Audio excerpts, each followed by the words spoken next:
বয়স বাড়ার সাথে সাথে আমি ধীরে ধীরে একটা জিনিস উপলব্ধি করলাম, বুঝতে পারলাম আমি আসলে কারো ভাগ্য পরিবর্তন করতে পারবো না, এমনকি কারো ভাগ্য পরিবর্তনের দায়িত্বও আমাকে দেয়া হয়নি। আমি শুধু একজন মানুষের মঙ্গলের জন্য চেষ্টা করতে পারি, তার জন্য দোয়া করতে পারি। ভাগ্য নিয়ে একটা সুন্দর জাপানি গল্প আছে।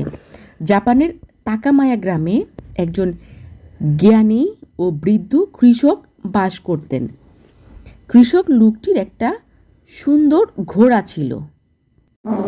কৃষিকাজে ভারী জিনিস বহন ও নিত্যদিনের চলাফেরায় ঘোড়াটিকে তিনি ব্যবহার করতেন। একদিন ঘোড়াটি হারিয়ে গেল, তাকে আর খুঁজে পাওয়া গেল না। কৃষকের স্ত্রীর খুব মন খারাপ, কিন্তু কৃষক লোকটির কোনো অস্থিরতা নেই, তার কোনো আফসোস নেই হারিয়ে যাওয়া ঘোড়ার জন্য, তার কোনো দুশ্চিন্তাও নেই। তাকে দেখে মনে হচ্ছে কোনো কিছুই যেন হয়নি। আশেপাশের প্রতিবেশীরা এসে বলল, তোমার কি দুর্ভাগ্য, একটিমাত্র ঘোড়া, তাও হারিয়ে গেল। এই কথা শুনে কৃষক লোকটি একটু মৃদু হেসে বলল, হতে পারে। তার কিছুদিন পর ঘোড়াটি আবার কৃষকের বাড়ি ফিরে আসলো এবং তার সাথে আরও 3টা বন্য ঘোড়া। কৃষকের বাড়িতে অনেক আনন্দ। শুধু হারানো ঘোড়া ফিরে আসেনি, তার সাথে আরও 3টা ঘোড়া। প্রতিবেশীরা আবার দেখতে আসলো, সবাই লোকটিকে বলতে থাকলো, তোমার কি সৌভাগ্য, হারানো ঘোড়া ফিরে পেয়েছো, সেই সাথে আবার 3টা বাড়তি ঘোড়া। কৃষক আগের মতোই হাসি মুখে বলল, হতে পারে।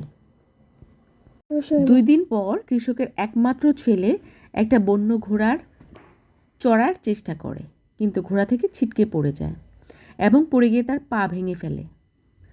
এই খবর শুনে প্রতিবেশীরা সে খুবই আফসোস করলো। কৃষককে দুঃখ করে বলল, এমন করে ছেলের পা ভেঙে গেল, সত্যি বড় দুর্ভাগ্য। কথা শুনে কৃষক লোকটি মুচকি এসে বলল, হতে পারে। পরদিন কৃষকের বাড়িতে রাজার সৈন্যরা এসে হাজির।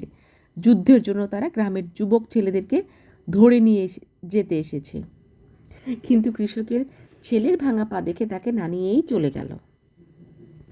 এইবার প্রতিবেশীরা এসে সবাই বলল, তোমার তো দেখছি অনেক বড় সৌভাগ্য, ছেলেকে আর যুদ্ধে গিয়ে মরতে হবে না।